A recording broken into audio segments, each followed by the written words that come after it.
The Federal Reserve is totally private, and Alan Greenspan 2 weeks ago on PBS on Lair NewsHour said on record that they are above the law, the Congress, the President, everyone. No court can do anything. We run America. What is the proper relationship, what should be the proper relationship between a chairman of the Fed and a president of the United States? Well, first of all, the Federal Reserve is an independent agency, and that means basically that there is no other agency of government which can overrule actions that we take. So long as that is in place and there is no evidence that the administration or the Congress or anybody else is requesting that we do things other than what we think is the appropriate thing, then what the relationships are don't frankly matter. Notice what Greenspan is saying. Greenspan is saying the Federal Reserve is beyond the law. And in reality, they are in practice beyond the law. Nobody, as far as I know, has ever audited the Federal Reserve. One of the first things we ought to do when we nationalize the Fed is go in there and find out the audit. Who stole money? Who engaged in corruption? There's a whole series of people going back to Volcker, to Greenspan, to Bernanke, and so forth. Think of the arrogance of private group of banks that have bankrupted the nation by design so they can repo the country. A private group of banks that loaned us our own money back are telling us they're above the law. You are not above the law, criminals. No one is above the law. No one is above the law, and the private Federal Reserve sure as hell isn't either. Since the founding of the Federal Reserve back under Woodrow Wilson, the Federal Reserve has struck out 3 times. They didn't stop the crash of 1929. They didn't stop the banking panic of 1932, 1933. And now they are the cause of the derivatives crisis because they're the ones who inflicted derivatives on the world with Alan Greenspan. Instead of our economy being about goods and services and real products and manufacturing, it's all about these guys, the private Federal Reserve that masquerades as a government entity who controls the issuance of currency and credit. They're the ones that have cut off the liquidity in the market. They told us have a debt-based economy.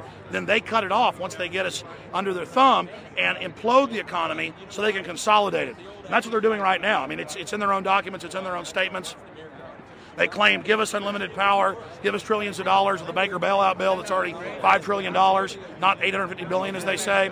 And we'll get the economy going, but they're hoarding the money and buying up other banks that aren't part of the Federal Reserve, buying up insurance companies, buying up roads, infrastructures, media empires, defense contractors. What the banks do is they implode an economy by cutting off credit, and then once things really fall to a low, and they know the low because then they buy everything up and start then putting more money back into the economy, and then they build it back up. So they build us up and then shear us, build us up and shear us. And they're getting ready. All over the world, they're always shearing some country, imploding it. Comes out in their own IMF and World Bank documents. That's just the foreign arm of the same cartel. And these are the people who claim to be the saviors of the economy, the people who have created every important crisis in the past 100 years, the Federal Reserve. So it's illegal, it's unconstitutional, and it's a failure. And I think the failure is what everybody can see right now. Yeah, what they do is they make you think Clinton's evil in running things. Then, oh, Bush will save us. And then, oh, Bush was evil. Now we'll be saved by Barack Obama, but he's just a puppet. But as we get deeper into this phase, when they implode the economy, they have all the money and all the control. But they also like to pose as the savior. So Obama is meant to be the savior during the Depression, and he'll save us with a 1 million person, he said, is bigger than our military, domestic spy force, a 3 million person environmental spy force. So giving people these jobs to be government bureaucrats and spies to go out and manage the other 290-something million Americans.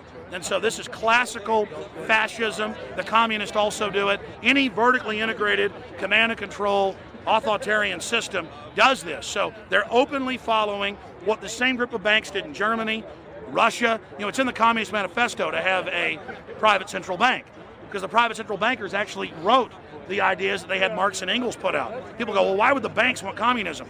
It doesn't exist. They rape us, they consolidate us, they put us into work brigades, they make us slaves, and they say it's a people's paradise. Look at it, boy, you're really doing good. And then they transfer all the wealth of the nation offshore. The globalists are outside all the nations. That gives them safety, and they play countries off against each other.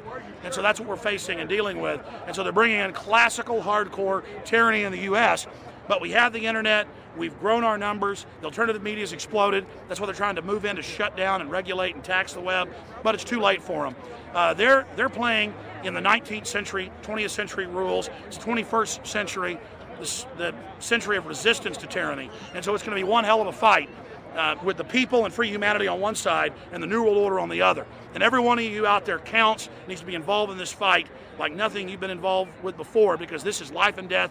Everything depends on exposing these people. Everything depends on showing the people that this is the New World Order, this is the criminals.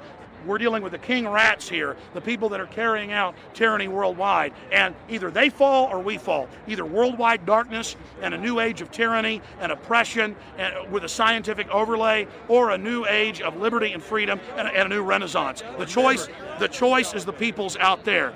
Okay, we can tell you what's going on. You can check it out for yourself and find out it's true. But don't wait. Investigate now. Get involved now. Go out there and reach out now. We don't have time. If you're looking for the solution, look in the mirror. Look right into the mirror, because you out there, men, women, old, young, black, white, doesn't matter. It's going to be up to you if they win or if liberty succeeds and the people have a chance of having any future. These are cold-blooded eugenicists. These are cold-blooded people who think they're God, think that they're our masters, that think that we're animals. These are the guys that funded Lenin and Stalin and Hitler and Mao. These are the guys, it's all on record, that bankroll this stuff. They are hardcore vicious, and they must be resisted.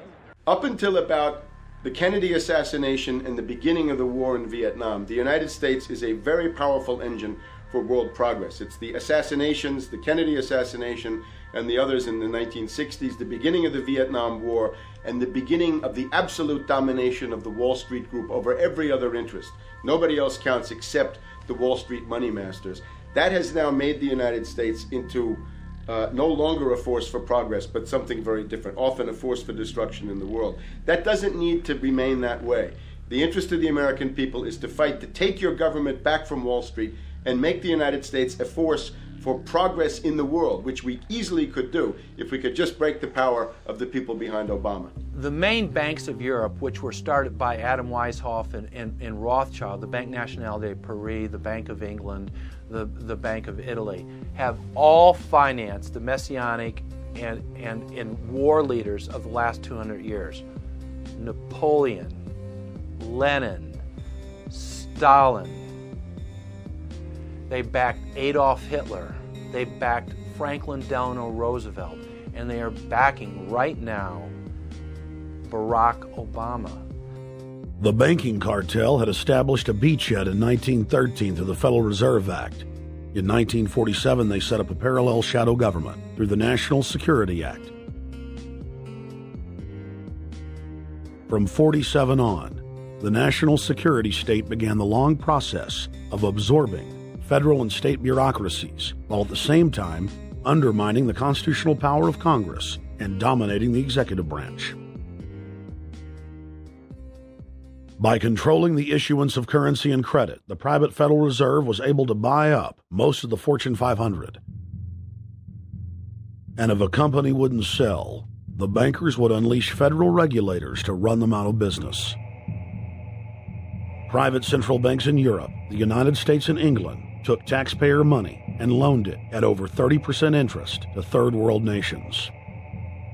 The bankers would then bribe the leaders of those countries not to pay back the loans. Their third world puppets would sign agreements stating that when the country defaulted, the banks would be given all the natural resources and infrastructure of the once sovereign lands.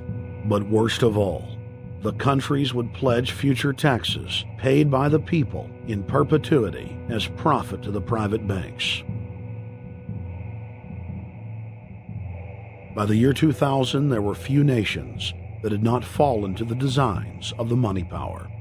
The globalists were now ready to start their final phase of world government takeover, the destruction of the Western nations' economies.